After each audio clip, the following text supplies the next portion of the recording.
नमस्कार मित्रों, आप सभी का स्वागत है आपके अपने ऑनलाइन इंस्टीट्यूट निशांत ज्ञान के यूट्यूब प्लेटफॉर्म पर। मैं नितिन उपाध्याय आप सभी का स्वागत करता हूं, अभिनंदन करता हूं आज के अपने इस वीडियो में। मित्रों, आपकी पढ़ाई जो है अच्छी तरीके से चल रही होगी और आप हमारे साथ मिल कर के आप अपनी तैयारी को एक नई दिशा अवश्य प्रदान कर रहे होंगे। मित्रों, कुछ मित्रों का आदेश रहा, आपके जो अनुरोध होता है मैं उसके आदेश के रूप में लेता हूं। कुछ मित्रों का आदेश रहा कि भैया जो है मुझे हिंदी में प्रॉब्लम है, तो मैंने जो है आपके लिए हिंदी की शुरुआत किया है। और अगर आपको इस श्रृंखला जो है अच्छी लगती है तो वीडियो को लाइक करके, वीडियो को शेयर करके हमें अपना प्यार दीजिए। और मित्रों, जो आपका सहयोग मिल रहा है मैं उसके लिए हृदय से आभारी हूं कि आप लोग इतना तो सपोर्ट मुझे कर रहे हैं कि मेरा हौसला थोड़ा सा बढ़ रहा है। ठीक है, इससे पहले मैं कुछ भी नहीं था, लेकिन जब से यूट्यूब पर आया हूं और आप लोगों का प्यार मिला है तब से मेरे अंदर भी एक हौसला जगा है, नहीं मैं भी कुछ अलग कर सकता हूं आपके लिए। तो अगर आप हैं हमारे साथ तो हम हैं, अगर आप नहीं हैं तो हम कुछ नहीं हैं। आपके बिना हमारा कोई वजूद नहीं है। जितने मित्र हमारा सपोर्ट कर रहे हैं मैं उनका हृदय से आभारी हूं। और कुछ मित्र जो है कमेंट के माध्यम से हमें थोड़ा सा आगाह करते हैं कि ऐसा भी होता है, तो मैं उनका भी हृदय से आभारी हूं। कम से कम वो रिस्पॉन्स तो दे रहे हैं।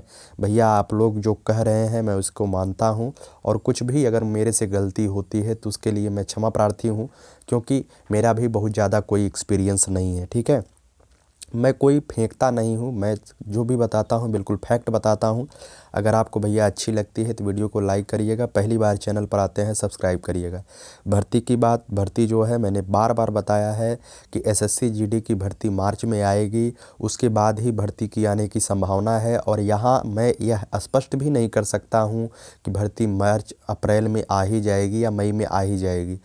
सरकार के ऊपर है, प्रशासन के ऊपर है, जब भर्ती आएगी उसके लिए आप तैयार रहिए। लेकिन पिछली भर्तियां जैसे 41,000 49,000 2-3 भर्तियां निकल गई तो उससे आपको दिक्कत नहीं लेनी है। ठीक है, जैसे भर्ती निकल जाती है, आपका सिलेक्शन नहीं होता है तो ज़्यादा समस्याएं उत्पन्न होती, प्रॉब्लम होता है कि काश मैंने मेहनत कर लिया होता। तो जो काश वाला शब्द है आपके जीवन में नहीं रहना चाहिए। आप पढ़ाई करते रहिए, काश शब्द आपके जीवन से ही हट जाएगा। जैसे ही आपको चांस मिलेगा आप उस मौके को भुना लेंगे और आप वर्दी पा जाएंगे। ठीक है, चलिए आज मैं जिस टॉपिक पर बात करूंगा वह टॉपिक है क्रिया। किसकी बात करूंगा? क्रिया की बात करूंगा। आइए चलिए हम बात करते हैं। आपकी वर्दी जो है एक जिद होनी चाहिए। सबसे पहले दोस्तों मैं आपको एक चीज़ और बताना चाहूँगा। मैं जो है वाइट बोर्ड पर वीडियो इसलिए नहीं बना रहा हूँ क्योंकि मेरे आँख में थोड़ी सी प्रॉब्लम है, तो जिसके लिए मैं वीडियो नहीं बना पा रहा हूँ।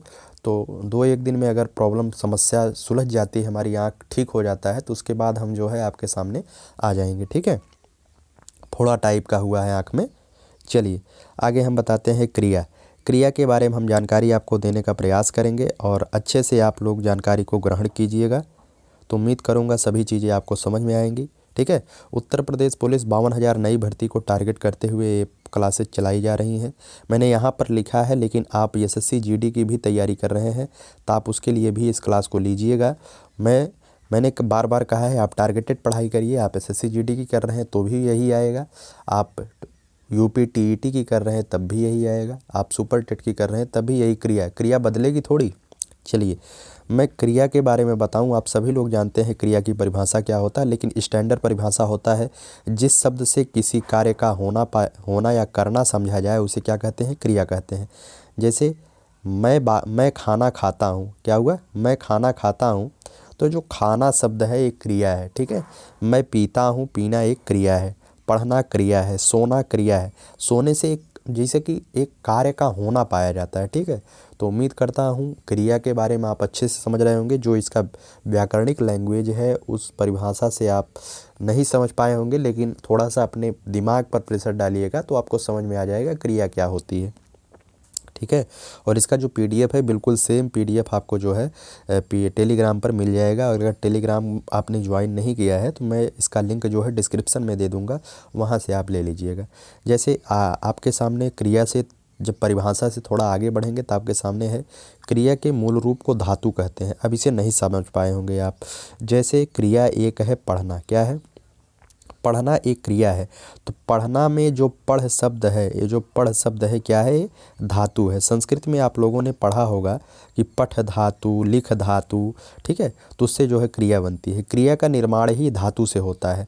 तो क्रिया का जो मूल रूप होता है, जैसे पढ़ना हुआ, तो पढ़ना में जो पढ़ है ये मूल रूप है, इसे धातु कहा जाएगा। मूल रूप में प्रत्यय लगा करके क्रिया बनाई जाती है, ठीक है। यहाँ पर मैंने उदाहरण भी लिखा है, पढ़ना में पढ़ धातु है, चलना में चल धातु है, लिखना में लिख धातु है, ठीक है। सोना में सो धातु है। इस तरीके से होता है। समझ में आया ना। क्रिया के मूल रूप को क्या कहा जाता है, धातु कहा जाता है। अब आगे चलिए धातु के प्रकार को समझने का प्रयास कीजिए। सबसे पहले क्रिया मैंने बताया, क्रिया किसे कहते हैं। क्रिया में एक मूल रूप होता है, उसे धातु कहा जाता है। अब धातु कितने प्रकार की होती है उसे समझने का प्रयास करिएगा। धातु जो है मूलतः दो प्रकार की होती है। ये दोनों प्रकार क्या कौन कौन से होते हैं। सबसे पहला प्रकार है मूल धातु, दूसरा प्रकार है यौगिक धातु। अब इसे समझने का प्रयास करिएगा। मूल धातु और यौगिक धातु होता क्या है। देखिए, मूल धातु स्वतंत्र होती है, जैसे खा पी जा रह। स्वतंत्र का मतलब क्या हुआ। अब इसमें अगर खा शब्द है, ध्यान से सुनिएगा, अगर खा शब्द है, इसमें अगर हम प्रत्यय नहीं लगाएंगे तब भी अपने आप में स्वतंत्र है, ठीक है। जा भाई खा तू, ठीक है, जा पी तू, ठीक है। तो जो खा पी वाले शब्द है, इसमें अगर प्रत्यय नहीं भी लगाएंगे तो अपने आप में पूर्ण है, स्वतंत्र है, ठीक है। तो इसे मूल धातु कहा जाता है। इसे कोई प्रत्यय लगा करके क्रिया बनाने की आवश्यकता नहीं। अगर क्रिया बनाते हैं तो भी सही है, नहीं बनाते हैं तो भी अपने आप में स्वतंत्र है। इसे क्रिया के रूप में यूज किया जा सकता है। और यौगिक धातु क्या होता है। यौगिक धातु जो है मूल धातु में प्रत्यय जोड़कर बनाई जाती है। अब समझ गए होंगे। जैसे खा हुआ, खा में जब आप ना प्रत्यय जोड़ देंगे, ना प्रत्यय जोड़ देंगे, खाना हो जाएगा, तो इसे क्या कहा जाएगा, यौगिक धातु कहा जाएगा। पी में ना प्रत्यय जोड़ देंगे, पीना हो जाएगा, तो उसे जो है यौगिक धातु कहा जाएगा, ठीक है। तो उम्मीद करता हूँ ऐसी चीज़ें परीक्षाओं में पूछी नहीं जाती हैं, लेकिन आपको जानना आवश्यक है। जो पूछी जाएंगी मैं आपको उसे कोडिंग डिकोड कर दूंगा कि ज़्यादा पूछी जाती हैं। अब आपके सामने यौगिक धातु के 3 प्रकार बताए गए हैं, ठीक है। यौगिक धातु 3 प्रकार की होती है। मूल धातु तो अपने आप में स्वतंत्र है, उसके कोई प्रकार नहीं है, लेकिन यौगिक धातु के 3 प्रकार होते हैं। कौन कौन से होते हैं। एक होता है प्रेरणार्थक क्रिया, एक होता है यौगिक क्रिया, और एक होता है नाम धातु क्रिया, ठीक है। तो सबसे पहले प्रेरणार्थक क्रिया के बारे में जानिए। मैंने इसकी परिभाषा नहीं लिखा है, लेकिन आप इसके शब्द से ही स्पष्ट कराने की कोशिश करूंगा। मित्रों, प्रेरणार्थक क्रिया ये होता है जैसे जिस शब्द से आप किसी को प्रेरणा देते हैं, ऐसे शब्द, ऐसी क्रिया, ध्यान से सुनिएगा, ऐसी क्रिया जिससे आप किसी को प्रेरणा देते हो क्या कहलाता है, प्रेरणार्थक क्रिया कहलाती है। किसी कार्य को करने की प्रेरणा देते हैं, जैसे उठाना। क्या है, उठाना। मैंने कहा कि आप उस सामान को उठाना, ठीक है। तो मैंने आपको कहा मतलब आदेश दिया या प्रेरणा दिया, आप उसे उठा लीजिए। समझ में आया ना। तो क्या हो गया, प्रेरणार्थक क्रिया हो गया। लेकिन प्रेरणार्थक क्रिया में 2 प्रेरणार्थक क्रियाएं होती है। एक प्रथम प्रेरणार्थक क्रिया, एक होता है द्वितीय प्रेरणार्थक क्रिया। अब इसे समझने का प्रयास करिएगा। जैसे मैंने कहा उठाना, तो मैंने डायरेक्टली आपसे कहा कि आप उसे उठा लीजिएगा, मतलब उठाना उसे, ज़रा थोड़ा उठाना उसे, ठीक है। तो ये हो गया प्रथम प्रेरणार्थक। मैंने आपको सिंगल आदेश दिया, सिंगल आपको प्रेरणा दिया कि आप उसे उठा लीजिए। उसके बाद मैंने आपसे कह दिया उसे उठवाना। तो मैंने तो आपसे कहा, मैंने आपसे कहा, प्रथम व्यक्ति कौन है, आप हैं। लेकिन मैंने कहा उठवाना, तो आप नहीं उठाएंगे उसे, आप किसी दूसरे को प्रेरणा करेंगे। मतलब एक व्यक्ति जो है डायरेक्टली नहीं आपसे कहेगा, वो कहेगा उठवाना, मतलब किसी दूसरे की तरफ इशारा कर रहा है। द्वितीय प्रेरणार्थक हो गया, ठीक है।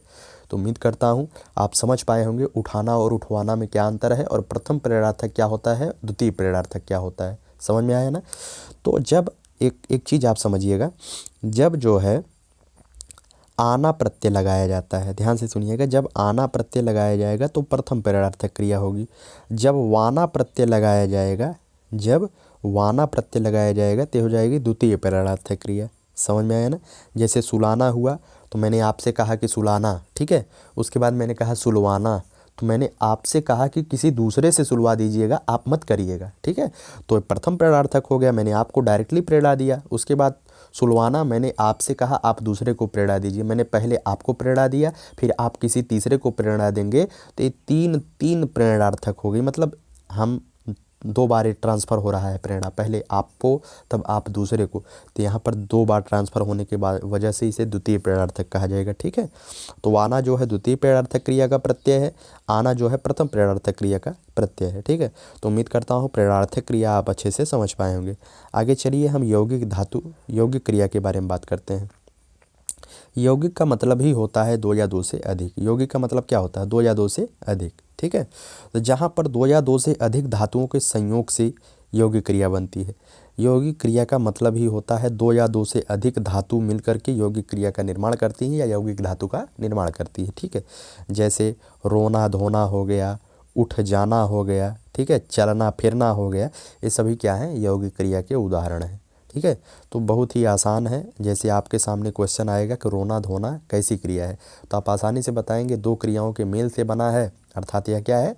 यौगिक क्रिया है। ठीक, चलिए आगे हम बात करते हैं। यौगिक धातु के एक अंतिम प्रकार होता है नाम धातु। ठीक है, मैंने बताया था यौगिक धातु तीन प्रकार की होती है, एक होता है प्रेरणार्थक, एक होता है यौगिक क्रिया, एक होता है नाम धातु क्रिया। अब नाम धातु क्रिया को समझने का प्रयास करिएगा, थोड़ा सा कंफ्यूज मत होइएगा। आप इसे अगर नोट डाउन करके कॉलम वाइज लिखेंगे तो आपको आसानी से समझ में आ जाएगा। नाम धातु क्रिया क्या होता है? संज्ञा या विशेषण से बनने वाली धातु को नाम धातु क्रिया कहते हैं। अब इसे समझने का प्रयास करिएगा। गाली क्या है? आप बताइए गाली क्या है? आप कहेंगे गाली विशेषण है। क्या है? विशेषण है। तो गाली में जब आना प्रत्यय लगा दिया गया, क्या हुआ? आना प्रत्यय लगा दिया गया तो क्या हो गया? गलियाना हो गया। ठीक है, गाली में आना प्रत्यय लगा दिया गया, गरियाना हो गया। बात में आना प्रत्यय लगा दिया गया तो बतियाना हो गया। संज्ञा या विशेषण में बात क्या है? ठीक है, आप समझ रहे होंगे इस चीज़ों को। संज्ञा या विशेषण में जब प्रत्यय लगा करके धातु बनाई जाती है या क्रिया बनाई जाती है तो उसे नाम धातु कहते हैं। अभी आगे सब कुछ क्लियर हो जाएगा, एक बार आप फुल रिवीजन करते हुए पढ़ते जाइए। ठीक, आगे चलिए। आगे क्वेश्चन दिया गया है कर्म के आधार पर क्रिया के प्रकार। इससे बहुत ज़्यादा क्वेश्चन पूछे जाते हैं और मैं इसे 100% क्लियर करूंगा, क्योंकि यूपी पुलिस में पिछले परीक्षाओं में क्वेश्चन यहाँ से पूछे गए हैं। कर्म के आधार पर मित्रों क्रिया जो है दो प्रकार की होती है, एक होता है सकर्मक और एक होता है अकर्मक क्रिया। चलिए अब इसे हम समझने का प्रयास करते हैं कि सकर्मक क्रिया क्या होता है और अकर्मक क्रिया क्या होता है। ठीक है, सकर्मक सकर्मक का मतलब समझिए। सकर्मक का मतलब होता है जिसमें कर्म निहित हो। क्या हो? जिसमें कर्म निहित हो। स का मतलब होता है निहित। क्या होता है? निहित। जिसमें कर्म निहित होता है उसे क्या कहा जाता है? सकर्मक क्रिया। ठीक है, अब इसे समझने का प्रयास करिएगा कि एक उदाहरण के माध्यम से मैं आपको समझाऊं। जैसे ध्यान से सुनिएगा, मैं बाजार जाता हूँ। मैंने लिखा कि मैं बाजार जाता हूँ। ठीक है, थोड़ा सा हाथ से लिखना पड़ता है तो राइटिंग नहीं बनती है स्क्रीन पर, तो समझिएगा मैं बाजार जाता हूँ। अब सकर्मक क्रिया, इसमें सबसे पहले बताइए क्रिया कौन सी है? जाना क्रिया है। ठीक है, जाना क्या है? क्रिया है। अब अगर यहाँ पर सकर्मक और अकर्मक की पहचान यही है, आप कौन, ठीक है, कौन और क्या लगा करके प्रश्न करिए, कौन और क्या। ठीक है, मैं बाज़ार जाता हूँ तो मैंने आपसे पूछा कौन बाज़ार जाता है, तो आपको उत्तर मिल जाएगा कि मैं बाज़ार जाता हूँ। मैं उत्तर मिल जाएगा, अर्थात यहाँ पर जो जाना है वो कैसी क्रिया है? सकर्मक क्रिया है। ठीक है, आपको समझ में नहीं आया होगा तो एक बार पुनः समझिए। जैसे मैंने कहा कि मैं पढ़ता हूँ, मैं पढ़ता हूँ। मैंने आपसे क्वेश्चन किया कि कौन पढ़ता है, तो आपको उत्तर मिलेगा कि मैं पढ़ता हूँ। ठीक है, तो यहाँ पर एक प्रश्न और करिए, क्या पढ़ते हो? क्या पढ़ता है? ठीक है, तो यहाँ पर एक संभावना बनेगी कि आप पुस्तक पढ़ते हैं। क्या पढ़ते हैं? पुस्तक पढ़ते हैं। जहाँ पर कर्म पर पूरा संभावना बनती है, मतलब जो क्रिया होती है वो कर्म पर निर्भर रहती है, वो क्या कहलाता है? सकर्मक क्रिया कहलाती है। अब मैं बात करता हूँ अकर्मक क्रिया की। ठीक है, अकर्मक क्रिया क्या होता है? जैसे मैं रोता हूँ, मैं रोता हूँ, तो यहाँ पर जो रोना है ये क्या है? अकर्मक क्रिया है। सबसे पहले आप बताइए कौन रोता है, तो यहाँ पर उत्तर मिल जाएगा कि मैं रोता हूँ। ठीक है, यहाँ पर उत्तर आपको मिल जाएगा मैं रोता हूँ, क्योंकि ये जो है सब्जेक्ट को डिकोड करता है कौन। ठीक है, तो यहाँ पर उत्तर आपको मिल जाएगा। लेकिन आप जब जैसे ही अगला सवाल करेंगे क्या रोता है, क्या रोता है, तो आप नहीं बता पाएंगे क्या रोता है। क्या रोता है, इसका उत्तर मिलेगा आँख रोता है। ठीक है, आँख रोता है। लेकिन आँख कहने की आवश्यकता है, आँख यहाँ पर कर्म हो जाएगा। क्या रोता है, आँख रोता है। लेकिन यहाँ पर जो है आँख कर्म हो जाएगा, और यहाँ पर आँख कहने की आवश्यकता नहीं है। अपने आप में ये पूर्ण है वाक्य। तो आँख क्या है, कर्म है, और रोना क्या है, क्रिया है। लेकिन रोना कैसी क्रिया हो गई है, अकर्मक क्रिया हो गई, क्योंकि आँख यहाँ लगाने की आवश्यकता नहीं है। अकर्मक क्रिया में 2-4 फेमस है, उसे सुन लीजिएगा। रोना, ठीक है, रोना नहीं बताया जाता, आँख से रोता है। उसके बाद एक है सोना, इसे भी नहीं बताया जाता है, वह नींद में सोता है। कैसे सोता है, वह सोता है। ठीक है, क्या सोता है, इसे बताने की आवश्यकता नहीं है। कौन से तो आपको जवाब मिल जाएगा, क्योंकि वो सब्जेक्ट को डिकोड करता है। जब आप क्या का प्रश्न करेंगे तो आपको जवाब नहीं मिलेगा कर्मक क्रिया में, और सकर्मक क्रिया में आपको दोनों का जवाब मिलेगा, कौन और क्या का। ठीक है, रोना हो गया, सोना हो गया, चलना हो गया, ये सभी किस में आती हैं, अधिकांशतः इनका प्रयोग जो है अकर्मक क्रिया में होता है। समझ में आया ना आपको। चलिए, अकर्मक और सकर्मक क्रिया आप आसानी से समझ पाए होंगे। अब उसके बाद आइए हम आगे बात करते हैं, क्रिया के कुछ अन्य भेद हैं जिसे जानना आपके लिए आवश्यक है, क्योंकि यहाँ से भी क्वेश्चन पूछे गए हैं।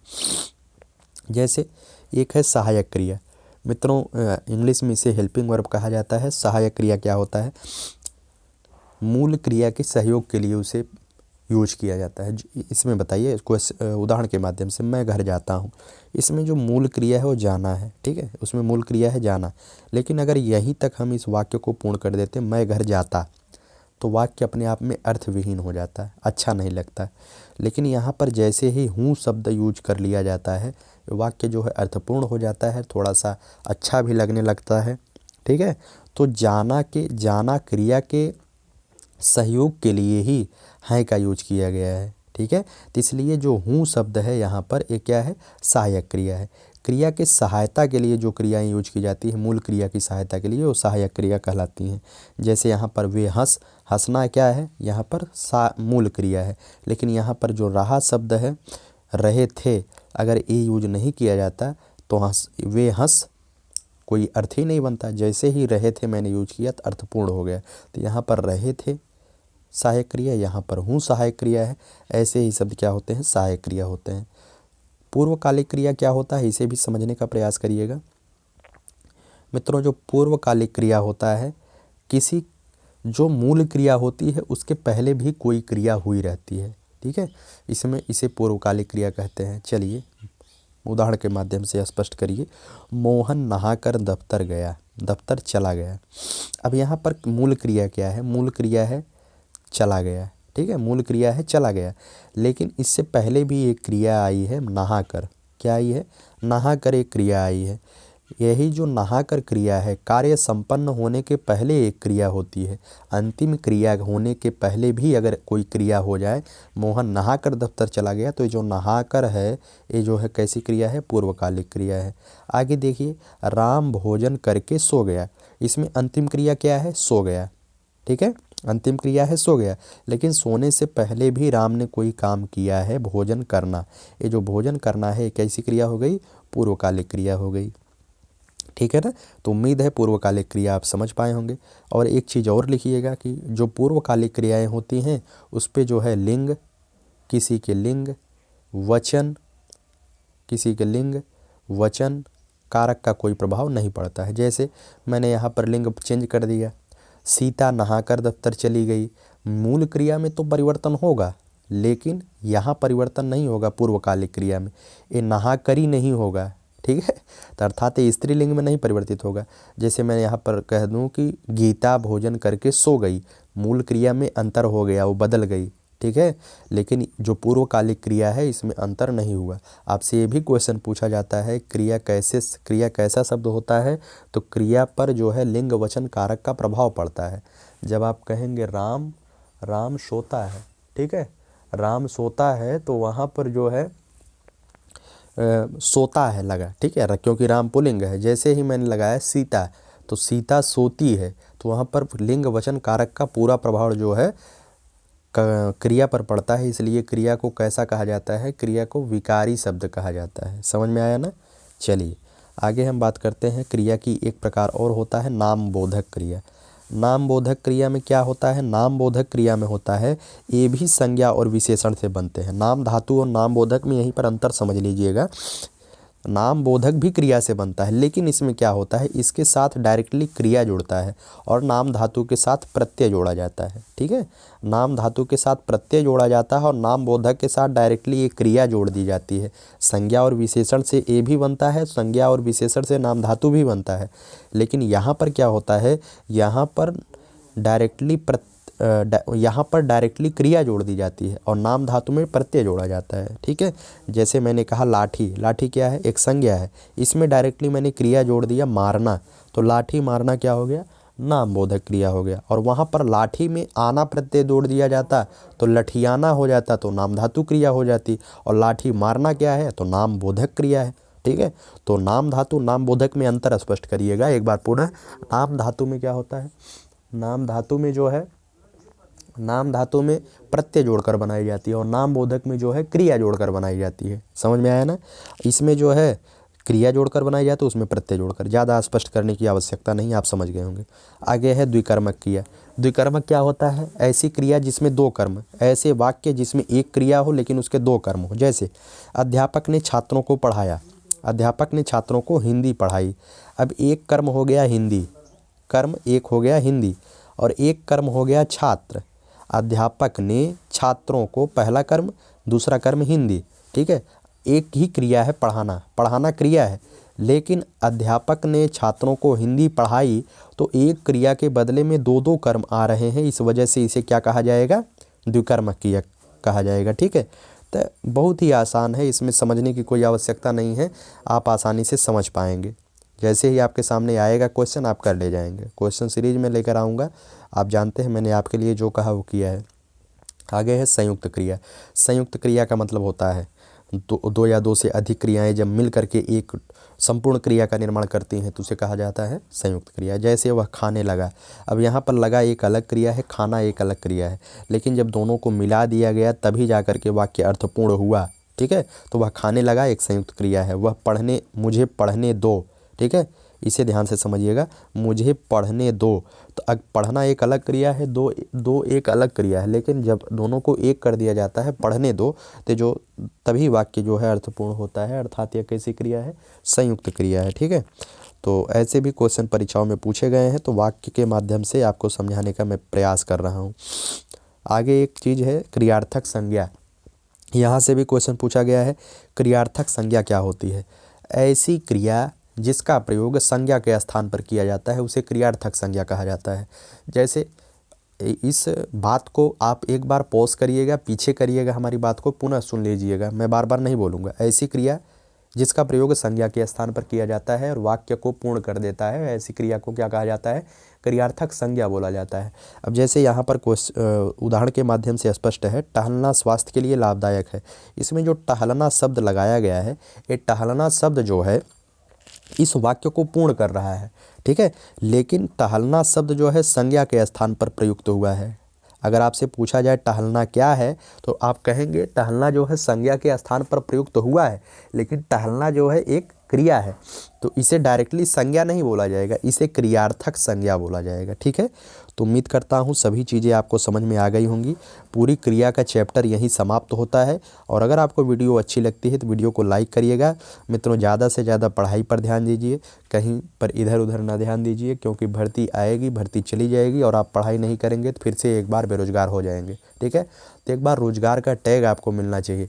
मैंने बार बार कहा है, आपको टीचर नहीं बनना है, आपको एक नौकरी लेनी है, तो आपको उतना ही पढ़ना है जितना आपकी परीक्षाओं में आए और आप सफल हो पाएँ। आपको क्वांटिटी से नहीं मतलब है, आपको क्वालिटी से मतलब है। कुछ टीचर यही इतना ही पढ़ाते हैं लेकिन 2-2 घंटा का समय आपका बर्बाद कर देते हैं और यही इतना पढ़ाएंगे। मैंने कितनी देर में पढ़ाया है, मैंने जो है 24-25 मिनट में पूरी क्रिया समाप्त कर दी है। इसमें 4-5 मिनट मैंने बकवास भी किया है, मैं भी जानता हूँ, लेकिन ये बकवास भी करना ज़रूरी था जिससे आपका मन पढ़ाई में लगा रहे। ठीक है, तो उम्मीद करता हूँ सभी चीज़ें आपको अच्छे से समझ में आई होंगी। और फेस वाली वीडियो इसी वजह से नहीं बन पा रही है क्योंकि मेरे आँख में थोड़ा सा प्रॉब्लम है। आगे से जैसे ही आँख ठीक होती है उसके बाद मैं पढ़ाना स्टार्ट कर दूंगा फेस पे। ठीक है, चलिए, धन्यवाद आप सभी का सपोर्ट करने के लिए। आप इसी तरीके से सपोर्ट करिएगा, आपकी सफलता तक हमारी भी सफलता सुनिश्चित हो जाएगी, मुझे पूरा विश्वास है। धन्यवाद।